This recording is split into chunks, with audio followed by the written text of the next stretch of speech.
नमस्कार, स्वागत है आपका हमारे इस YouTube चैनल पर। मैं मुनमुन श्रीवास्तव आपका हार्दिक अभिनंदन करता हूं। कैसे हैं आप सभी? क्या आपने अपनी प्रेफरेंसेस बना ली और बना के सबमिट भी कर दी?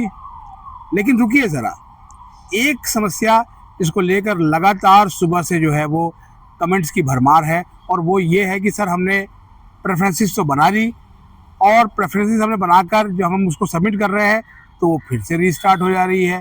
तो आखिर ये भला क्या है? क्या हमारी जो प्रेफरेंसेस हमने बनाई हैं वो सबमिट नहीं हो रही हैं? इसके अलावा प्रोफाइल को लेकर भी कई इशू थे कि प्रोफाइल नॉट सबमिटेड आ रहा है। तो क्या ये कोई टेक्निकल ग्लिच है, या जिस तरीके से जब पोर्टल की शुरुआत हुई थी पहले दिन जो दिक्कतें आई थी, क्या उसी दिक्कत का सामना यहाँ करना पड़ रहा है? जब ये सवाल जो है वो लगातार हमने देखे तो मुझे लगा कि बहुत से स्टूडेंट्स परेशान हैं और शायद फिर उन्हें कंफ्यूज करने की कोशिश की जाएगी। आपको बताता हूँ कि क्यों आपको जो है ये रीस्टार्ट दिख रहा है। मैंने इसको लेकर जो है वो दिल्ली विश्वविद्यालय के अधिकारियों से भी जो है वो कंफर्म किया, और उसके बाद जो है वो मैंने कहा कि चलिए एक वीडियो के ज़रिए इसकी सूचना आपको देता हूँ। देखिए, आप अपनी जो है प्रेफरेंसेस बनाएंगे और जब उसको सबमिट करेंगे, प्रेफरेंसेस आपको पता ही है कैसे बनानी है, उसके बारे में हम बता ही चुके हैं, नहीं तो आप जो है पीछे वीडियो जाकर देख सकते हैं। प्रेफरेंसेस आपने बना लिया, मान लिया आपने 200 प्रेफरेंसेस बनाई हैं, क्योंकि सभी बच्चों को जो भी पोर्टल पे जा रहे हैं वो कितनी प्रेफरेंसेस बना सकते हैं, कितनी उनकी एलिजिबिलिटी के हिसाब से बनती है, वो पूरा वहाँ पर शो हो रहा है। तो कोई अगर आपको ये कहता है कि आप केवल 10 ही बना सकते हो, 20 ही बना सकते हो, 30 ही बना सकते हो, कोई लिमिट नहीं है।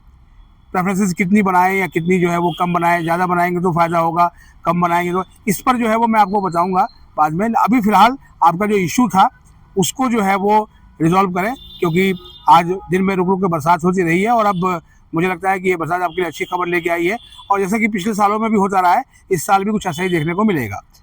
देखिए, जैसे ही आप प्रेफरेंस अपनी सबमिट करने जाएंगे वो सबमिट नहीं होगी, नहीं होगी, नहीं होगी। क्यों नहीं होगी? क्योंकि जब आपकी प्रेफरेंसेस लॉक होंगी, जिस दिन जो है वो लास्ट डे है प्रेफरेंस का, उसके बाद और सिमुलेटेड रैंक आने से पहले, जी हाँ, सिमुलेटेड रैंक आने से पहले और सबमिशन, तब जो है वो ड्यू का एडमिशन ब्रांच आपके पोर्टल पर सारी प्रेफरेंसेस जो आपने भरी है उसको लॉक कर देगा। लॉक करने का मतलब है फिर आप उसके बाद उसको चेंज नहीं कर पाएंगे, वो फाइनली सबमिट हो गई। तो जब तक आपका ये रीस्टार्ट का प्रोसेस आ रहा है, आप अगर उसमें कोई बदलाव करना चाहते हैं, विश्वविद्यालय अधिकारियों ने बोला है कि अगर कोई बच्चा चाहे तो अपनी प्रेफरेंसेस ऊपर नीचे कर सकता है, अभी भी कोई दिक्कत नहीं है, क्योंकि ये फाइनली सबमिट नहीं हुई हैं। तो आप इसको लेकर बहुत घबराएं नहीं। बहुत सारे पेरेंट्स आज घबरा गए कि उनके बच्चे के प्रेफरेंसेस सबमिट हो ही नहीं रही, तो प्रेफरेंसेस भरने का फ़ायदा क्या हुआ? देखिए, प्रेफरेंसेस भरने का जो ये आपको मौका दिया गया है वो इसलिए दिया गया है क्योंकि इसी के ऊपर बहुत दारोमदार है। बार बार बताता रहा हूँ कि सेकेंड फेज़ बहुत इंपॉर्टेंट है, और आपने जब कमेंट करके बताया या फ़ोन करके बताया तो ये सवाल हमने पूछा, इसीलिए वो प्रेफरेंसेस अभी लॉक नहीं होगी। वो जब प्रेफरेंसेस लॉक होने का समय है, आप शेड्यूल में जाके देख लीजिएगा। जब एलोकेशन से पहले जो है वो आपका ये सारा जो शेड्यूल आया था, जब पोर्टल लॉन्च होने से पहले, और उसके बाद बताया गया था कि कब आपकी सेकेंड फेज़ जो है वो कंप्लीट होगा और कब प्रेफरेंसेस आपकी लॉक हो जाएंगी। और सिमुलेटेड रैंक जब आपकी आएगी तब आपको फिर से एक बार आपकी ये प्रेफरेंसेस अनलॉक हो जाएंगी। अनलॉक मतलब फिर से खुल जाएंगी। आप सिमुलेटेड रैंक में ये देखकर कि आपकी जो है वो स्थिति क्या बनती है अपने कोर्स में, उसको देखकर आप अपनी प्रेफरेंसेस को रीअरेंज कर सकते हैं। मतलब अब नई प्रेफरेंसेस डाल नहीं सकते हैं, आप केवल रीअरेंज कर सकते हैं सिमुलेटेड रैंक को देखने के बाद। तो फिलहाल आज आपकी चिंता दूर हुई।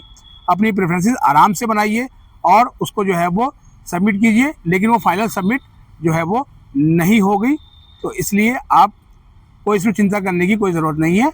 आप उसमें और भी ऐड ऑन कर सकते हैं, और कुछ चाहे तो आप उसमें से डिलीट भी कर सकते हैं। पूरा एडिट की तरह आप उसे यूज़ कर सकते हैं। आप सभी को जो है वो बहुत शुभकामनाएं। मेरी कोशिश ये होगी कि लगातार कोर्स स्ट्रक्चर पर जो है वीडियो लेके आएँ।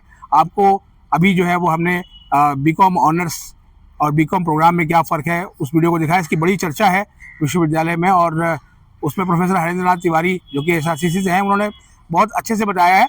आपकी डिमांड आई थी कि BSc प्रोग्राम और BSc ऑनर्स में क्या फ़र्क है, तो उस पर भी एक वीडियो आपको अभी देखने को मिलेगी। इसके अलावा हमने आपको वादा किया था कि बैचलर ऑफ मैनेजमेंट स्टडीज़ यानी BMS कोर्स पर भी एक्सक्लूसिवली हम इंटरव्यू लेकर आएंगे प्रोफेसर पूनम वर्मा का, जो कि प्रिंसिपल है शहीद Sukhdev college of business studies की।